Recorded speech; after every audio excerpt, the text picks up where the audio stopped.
Onset ಅಂದ್ರೆ ಏನಂದ್ರೆ ಒಂದು ವರ್ಡ್ ನ ಪ್ರಾರಂಭದ ಬಿಗಿನಿಂಗ್ ಸೌಂಡ್. ಆನ್ಸೆಟ್ ಅಂದ್ರೆ ಒಂದು ವರ್ಡ್, ಇದು ಒಂದು ವರ್ಡ್ ಪ್ರಾರಂಭದ ಬಿಗಿನಿಂಗ್ ಸೌಂಡ್ ಅಂದ್ರೆ ಅಕ್ಷರ. ಒಂದು ವರ್ಡ್ ಸಾಕಷ್ಟು ಶಬ್ದಗಳಿರ್ತವೆ, ಆ ಅಕ್ಷರಗಳಲ್ಲಿ ಪ್ರಾರಂಭದ ಅಕ್ಷರ, ಆ ಒಂದು ಶಬ್ದದಲ್ಲಿ ಪ್ರಾರಂಭದ ಅಕ್ಷರ ಬೇರೆ ಬೇರೆ ಬಿಗಿನಿಂಗ್ ಸೌಂಡ್ಗಳನ್ನ ಹೊಂದಿರ್ತದೆ, ಬೇರೆ ಬೇರೆ ಬಿಗಿನಿಂಗ್ ಸೌಂಡ್ಗಳನ್ನ ಹೊಂದಿರ್ತದೆ. ಇದರಲ್ಲಿ CAT ಕ್ಯಾಟ್, ಕ್ಯಾಟ್ ನಲ್ಲಿ ಸಿ ಅನ್ನೋದು ಆನ್ಸೆಟ್, ಆಟ್ ಅನ್ನೋದು ಇದು ವರ್ಡ್ ಫ್ಯಾಮಿಲಿ,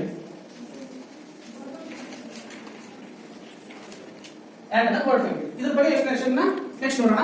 ಆನ್ಸೆಟ್ ಅಂದ್ರೆ ಅದು ಪ್ರಾರಂಭದ ಬಿಗಿನಿಂಗ್ ಸೌಂಡ್, ಪ್ರಾರಂಭದ ಸೌಂಡ್ ಅದು, ಅದ್ರ ಬಗ್ಗೆ ನಾವು ಆಮೇಲೆ ನೋಡೋಣ. ಇದು ಆಟ್ ವರ್ಡ್ ಫ್ಯಾಮಿಲಿ. ವರ್ಡ್ ಫ್ಯಾಮಿಲಿ ಅಂದ್ರೆ ಏನನ್ನೋದನ್ನ ನೋಡೋಣ. ಕ್ಯಾಟ್ ಅನ್ನೋ ಒಂದು ವರ್ಡ್ ನ ಆನ್ಸೆಟ್ ನ ನಂತರದಲ್ಲಿ ಬರ್ತಕ್ಕಂತಹ, ಕ್ಯಾಟ್ ನ ಒಂದು ವರ್ಡ್, ಆ ವರ್ಡ್ ನ ಆನ್ಸೆಟ್ ನ ನಂತರದಲ್ಲಿ ಬರ್ತಕ್ಕಂತಹ ಹಲವು ಅಕ್ಷರಗಳ ಸರಣಿ, ಕೆಲವು ಅಕ್ಷರಗಳ ಸರಣಿ. ಹಾಗಾದ್ರೆ ಆನ್ಸೆಟ್ ಬಗ್ಗೆ ಡೀಟೇಲ್ ನೋಡೋಣ. ಇದು ಮಕ್ಕಳಿಗೆಲ್ಲ ಟೀಚರ್ಸ್ ಇದು ಮಕ್ಕಳಿಗೆ ಹೇಳೋದಲ್ಲ, ಅಂದ್ರೆ ಟೀಚರ್ಸ್ ನಮ್ಗೆ ನೆನಪು ಗೊತ್ತಿರ್ಬೇಕು ಮೊದಲು. ಹಾಗಾದ್ರೆ ಆನ್ಸೆಟ್ ಅಂದ್ರೆ ಅನ್ನೋದ್ರ ಬಗ್ಗೆ ನೋಡೋಣ. ಅವು ಬೇರೆ ಬೇರೆ ಬಿಗಿನಿಂಗ್ ಸೌಂಡ್ ಗಳನ್ನು ಬಂದಿರ್ತಾವ ಅಂತ ನಾನು ಹೇಳಿದ್ದೀನಿ. ಹೆಂಗ ಅನ್ನೋದು ಈಗ ನೋಡೋಣ. Cat C says girl, C says girl ಅಂತ ನಾವು ಹೇಳ್ಕೊಟ್ಟಿರ್ತೀವಿ. ಈಗ ನಾವು ಇಲ್ಲಿ ಮಕ್ಕಳಿಗೆ ಹೇಳ್ತಾ ಇಲ್ಲ, ನಾನು ಟೀಚರ್ಸ್ ಹೇಳ್ತಾ ಇರೋದ್ರಿಂದ ಡೈರೆಕ್ಟ್ ನಾನು ಪ್ರೊನೌನ್ಸಿಯೇಷನ್ ಬರ್ಬಿಡ್ತೀನಿ. ಕ್ಯಾಟ್ ಈ ವರ್ಡ್ ಉಚ್ಚಾರಣೆ ಅಂದ್ರೆ ಕ್ಯಾಟ್, ಈ ವರ್ಡ್ ಉಚ್ಚಾರಣೆ ಅಂದ್ರೆ ಹಾಗಂದ್ರೆ ಆನ್ಸೆಟ್ ಅಂದ್ರೆ ವರ್ಡ್ ಸ್ಟಾರ್ಟಿಂಗ್ ಸೌಂಡ್ ಅನ್ನ ಬೇರೆ ಬೇರೆ ಬಂದಿರುತ್ತೆ. ಕ್ಯಾಟ್ ನಲ್ಲಿ ಸಿ ಪ್ರೊನೌನ್ಸಿಯೇಷನ್ ಸಿ ಸೇಸ್ ಕ, ಆ ವರ್ಡ್ ಅನ್ನು ಓದುವಾಗ ಕ್ಯಾಟ್ ಕ್ಯಾಟ್. ಹಾಗಂದ್ರೆ ಕಾಟ್ ನಲ್ಲಿ ಆ ವರ್ಡ್ ಅನ್ನು ಓದುವಾಗ ಕಾ. ಹಾಗಂದ್ರೆ ಇಲ್ಲಿ ಕ್ಯಾ, ಇಲ್ಲಿ ಕಾ. ಹೀಗೆ ಬೇರೆ ಬೇರೆ ಬಿಗಿನಿಂಗ್ ಸೌಂಡ್ ಗಳನ್ನ ಹೊಂದಿರೋದಕ್ಕೆ ಆನ್ಸೆಟ್ ಅಂತ ಕರೀತಾರೆ. ಗೊತ್ತಾದ್ರೆ ಆನ್ಸೆಟ್ ಅಂದ್ರೆ ಏನ? RW ಸ್ಕಿಲ್ಸ್ ಅನ್ನ ನಾವು ಇವಾಗ ಸ್ಟಾರ್ಟ್ ಮಾಡ್ತಾ ಇದೀವಿ. ಅದರಲ್ಲಿ RW ಸ್ಕಿಲ್ಸ್ ಗೆ ಸಂಬಂಧಪಟ್ಟಂತೆ ಇಲ್ಲಿ ಆಕ್ಟಿವಿಟೀಸ್ ಗಳು ಬರ್ತವೆ. ಇಲ್ಲಿ ನಾವು ಆರ್ ಅಂದ್ರೆ CO, ಇಲ್ಲಿ ಇಂಗ್ಲಿಷ್ ಲೆಟರ್ಸ್ ಅನ್ನ ನಾವು ಕಲಿಸುವಾಗ ಇಲ್ಲಿ ನಾವು ಸಿಬಿಟ್ಸ್ ಗಳನ್ನ ಬಳಸಲ್ಲ, ಇಲ್ಲಿ ನಾವು ಆಕ್ಟಿವಿಟೀಸ್ ಗಳನ್ನ ಬಳಸ್ತೀವಿ.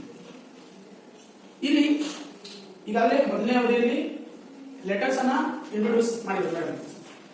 ಆ ಲೆಟರ್ಸ್ ಅನ್ನ ನಾವು 6 ಆಕ್ಟಿವಿಟೀಸ್ ಗಳ ಮೂಲಕ ನಾವು ತಿಳ್ಕೊಳ್ತೀವಿ. ಯಾವ ತರ ಇಂಟ್ರೊಡ್ಯೂಸ್ ಮಾಡಬೇಕು, ಆ ಲೆಟರ್ಸ್ ನ ಸೌಂಡ್ ಅನ್ನ ಯಾವ ತರ ನಾವು ಹೇಳ್ಬೇಕು ಅನ್ನೋದನ್ನ ನಾವು ತಿಳ್ಕೊಳ್ತೀವಿ. ಇದನ್ನ ನಾವು ತಿಳ್ಕೊಳ್ಳೋದ್ರಿಂದ ಮುಂಚೆ ಈಗಾಗಲೇ ಮೇಡಮ್ ಹೇಳಿದ್ರು ಫೋನಿಕ್, ಫೋನಿಕ್ ಅನ್ನ ನಾವು ತಿಳ್ಕೊಂಡಿರ್ಬೇಕಾಗ್ತದೆ. ಫೋನಿಕ್ ಅನ್ನ ತಿಳ್ಕೊಂಡಿದ್ರೆ ನಾವು ಇಂಗ್ಲಿಷ್ ಅನ್ನ ಮಕ್ಕಳಿಗೆ ಸುಲಭವಾಗಿ ಕಲಿಸಬಹುದು. ಏನು ಫೋನಿಕ್ ಅಂದ್ರೆ, ಫೋನಿಕ್ ಅಂದ್ರೆ ಏನು ಅನ್ನೋದನ್ನ ನಾವು ಅಂತ ತಿಳ್ಕೊಂಡಿರ್ತೀವಿ. ಏನು ಫೋನಿಕ್, ಫೋನಿಕ್ ಅಂದ್ರೆ ಏನು ನೋಡಿ ಪ್ಲೀಸ್. ಲೆಟರ್ಸ್ ಏನಿಲ್ಲ, ಒಂದು ಏನ್ ಲೆಟರ್ ಕೊಟ್ಟಿರ್ತಾರಲ್ಲ ಅದನ್ನ ಓದ ರೀತಿ, ಓದ್ತಕ್ಕಂಥ ರೀತಿ, ಓದ್ತಕ್ಕಂಥ ಕ್ರಮ, ಒಂದು ಲೆಟರ್ ಅನ್ನ ಓದ್ತಕ್ಕಂಥ ರೀತಿ, ಓದ್ತಕ್ಕಂಥ ಕ್ರಮ, ಓದ್ತಕ್ಕಂಥ ವಿಧಾನ ಫೋನಿಕ್. ಗಂಭೀರ ಚರ್ಚೆ ತಪ್ಪ ಪರಿಹಾರಕ್ಕೆ ಅವರ ಬೇಕು ಅರ್ಥ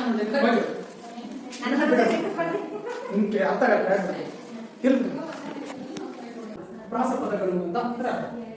ಹಾಗಾದ್ರೆ ನಾವು ರೈಮ್ಸ್ ಅನ್ನ ಮಕ್ಕಳಿಗೆ ಕಲಿಸ್ಬೇಕು. ಆ ರೈಮ್ಸ್ ನ ಮೂಲಕ ಇಂಗ್ಲಿಷ್ ಭಾಷೆಯನ್ನು ನಾವು ಮಕ್ಕಳಿಗೆ ಭಯಮುಕ್ತ ವಾತಾವರಣದಲ್ಲಿ ಕಲಿಸ್ಬೇಕು. ಸರ್, ರೈಮ್ಸ್ ಅನ್ನ ನಾವೇನ್ ಮಾಡ್ತೀವಿ, ಮಕ್ಕಳಿಗೆ ಭಯಮುಕ್ತ ವಾತಾವರಣದ ಮೂಲಕ ಕಲಿಸಬಹುದು. ಈಗಾಗಲೇ ನಾವು ಈ ಹಿಂದೆ ಸಾಂಪ್ರದಾಯಿಕ ಪದ್ಧತಿಯಲ್ಲಿ ರೈಮ್ಸ್ ಅನ್ನ ಕಲಿಸಿದ್ದೀವಿ. ಆದ್ರೆ ಈ ರೈಮ್ಸ್ ಅನ್ನ ಇದೇ ಸ್ಟೆಪ್ ನಲ್ಲಿ ಕಲಿಸಬೇಕು. ರೈಮ್ಸ್ ಅನ್ನ ಕಲಿಸೋಕ್ಕಿಂತ ಮುಂಚೆ ನಾವು ಗಮನಿಸಬೇಕಾಗಿರ್ತಕ್ಕಂಥ ಅಂಶಗಳು ಯಾವುವು ಅನ್ನೋದನ್ನ ನಮಗೆ ಇಲಾಖೆ ಒಂದು ಚೌಕಟ್ಟನ್ನ ತೋರಿಸಿಕೊಟ್ಟಿದೆ. ಆ ಚೌಕಟ್ಟಿನಲ್ಲಿಯೇ, ಆ ಸ್ಟೆಪ್ಸ್ ನಲ್ಲಿಯೇ ನಾವು ರೈಮ್ಸ್ ಅನ್ನ ಕಲಿಸಬೇಕಾಗುತ್ತೆ. ಹಾಗಾದ್ರೆ ನಾವು ರೈಮ್ಸ್ ಬಗ್ಗೆ ನಾವು ತಿಳ್ಕೊಂಡಿರ್ಬೇಕಾಗಿರ್ತಕ್ಕಂಥ ಅಂಶಗಳು ಯಾವುವು ಅನ್ನೋದನ್ನ ನೋಡೋಣ. Rhymes are important tools for language acquisition. ಅಂದ್ರೆ ಭಾಷೆಯನ್ನ ಗ್ರಹಿಸ್ಕೋಬೇಕಂದ್ರೆ ಅತ್ಯುತ್ತಮವಾಗಿರ್ತಕ್ಕಂಥ ಟೂಲ್ ಯಾವಂದ್ರೆ ರೈಮ್. ಒಂದು ಭಾಷೆಯನ್ನು ನಾವು ಅರ್ಥ ಮಾಡ್ಕೊಳ್ಬೇಕಂದ್ರೆ, ಅದನ್ನು ಗ್ರಹಿಸ್ಕೋಬೇಕಂದ್ರೆ, ಅದನ್ನ ಮನದಟ್ಟಾಗಬೇಕಂದ್ರೆ ಅತ್ಯುತ್ತಮವಾಗಿರುವಂತಹ ಸಾಧನ ಯಾವಂದ್ರೆ rhymes. Combining physical movements with recitation makes learning very effective. ಅಂದ್ರೆ ನಾವು ಮಗು ಕಲಿಯಲು ಸಿದ್ಧನ, ನಾವು ಕಲಿಸದೇ ಇರುವುದು ಆ ಮಗುಗೆ ಅತೃಪ್ತಿ ತರುತ್ತದೆ. ಆದ್ದರಿಂದ ಮಗು ಕಲಿಯಲು ಸಿದ್ಧಗೊಂಡಾನ, ರೆಡಿ ಆಗಿ ನಾವು ನಿಧಾನವಾಗಿ ಕಲಿತಕ್ಕಂಥ ಮಗು ಕೂಡ ಕಲಿಯಲು ಸಿದ್ಧನ, ನಾವು ರೆಡಿ ಇರಬೇಕು ಕೆಲಸ. ಆ ಮಗುಗೆ ಅಭಿಪ್ರೇರಣೆ ಕೊಡಬೇಕು. ಅವನ ಮಗುವಿನ ಕಲಿಕೆಯನ್ನು ನಿರುತ್ಸಾಹಗೊಳಿಸಬಾರದು. ಅವನ ಆ ಕಲಿಕೆ ಒಳಗೆ ಒಂದು ತಿಂಗಳು ಕಾನ್ವರ್ಸೇಷನ್ ಅಲ್ಲಿ ಅವನ್ನ ಮುನ್ನಡೆಸ್ಕೊಂಡು ಹೋಗ್ಬೇಕು.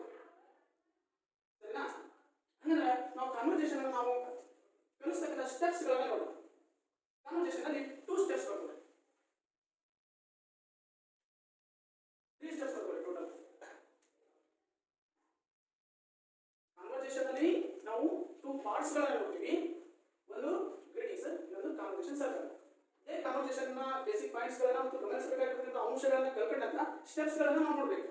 ಅಂದ್ರೆ ಕಾನ್ವರ್ಸೇಷನ್ ಅಲ್ಲಿ 3 ಸ್ಟೆಪ್ಸ್ ಬರ್ತವೆ. ಆ ಸ್ಟೆಪ್ಸ್ ಯಾವ ಅನ್ನೋದನ್ನ ನಾವು ನೋಡೋಣ. ಒಂದು ಸ್ಟೆಪ್ ಟೀಚರ್ ಏನ್ ಮಾಡ್ತಾರೆ, ಈ ಎರಡು ಪಾರ್ಟ್ಸ್ ಗಳನ್ನ ಆಧಾರವಾಗಿಟ್ಕೊಂಡು 3 ಸ್ಟೆಪ್ಸ್ ಗಳಲ್ಲಿ ಕಾನ್ವರ್ಸೇಷನ್ ಅನ್ನ ಕಲಿಸಬೇಕಾಗುತ್ತೆ.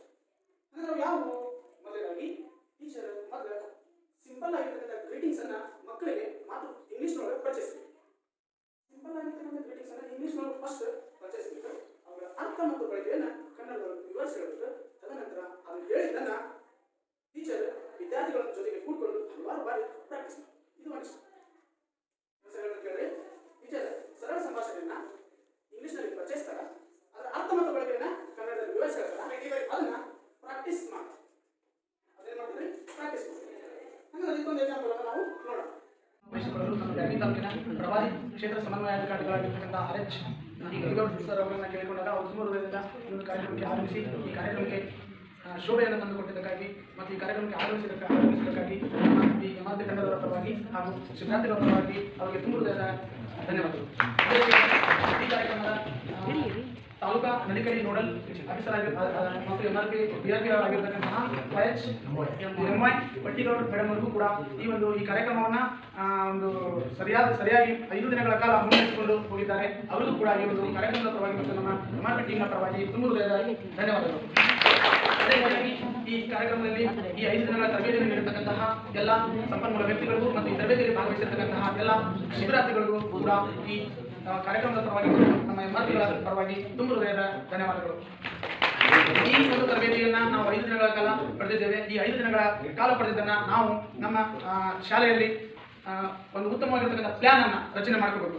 ನಾವೆಲ್ಲ ಹೇಳಿದ್ದೀವಿ, ಅಲ್ಲಿ ಅದನ್ನ ಹೇಳಿದ್ದನ್ನ ಒಂದು ಸರಿಯಾದ ಪ್ಲಾನ್ ಅನ್ನು ಮಾಡಬೇಕು, ಯೋಜನೆ ಹಾಕಬೇಕು. ಅಂದ್ರೆ ಉತ್ತಮ ಯೋಜನೆ ಅರ್ಧ ಕೆಲಸವನ್ನೇ ಮುಗಿಸಿದಂತೆ ಎನ್ನುವಂತೆ ನಾವು ಇಲ್ಲಿವರೆಗೂ ಕಲಿತಿರ್ತಕ್ಕಂತಹ ಈ ENK ವಿಷಯವನ್ನ ಪ್ಲಾನ್ ಮಾಡಿಕೊಂಡು ಈ ಎಲ್ಲ ಹಂತಗಳನ್ನು ಬಳಸಿ ಕಲಿಸಿದ್ದೇ ಆದಲ್ಲಿ ENK ಯಶಸ್ವಿ ಆಗ್ತತಿ. ಇಲ್ಲ ಅಂದ್ರೆ ಅದು ಫೇಲ್ಯೂರ್ ಆಗ್ತತಿ. ಅದು ಫೇಲ್ಯೂರ್ ಆಗಬಾರ್ದು, ಯಶಸ್ವಿ ಆಗ್ತಾನೆ. ಅದು ಲೆವೆಲ್ 2 ಲೆವೆಲ್ 3 ಹೀಗೆ ಹೋಗ್ತಾ ಇರಬೇಕು ಅನ್ನೋದು ನಮ್ಮ ಆಶಯ. ಅದನ್ನ ನೀವು ನಿಮ್ಮ ಶಾಲೆಯಲ್ಲಿ ಅಳವಡಿಸ್ಕೊಡ್ರಿ ಎಂದು ಹೇಳ್ತಾ ಈ ಒಂದು ಕಾರ್ಯಕ್ರಮಕ್ಕೆ ಪೂರ್ಣವನ್ನು ಇದಕ್ಕೆ ಸಂತೋಷ ಆಗುತ್ತೆ. ಮೋದಿಗೌಡ ಸರ್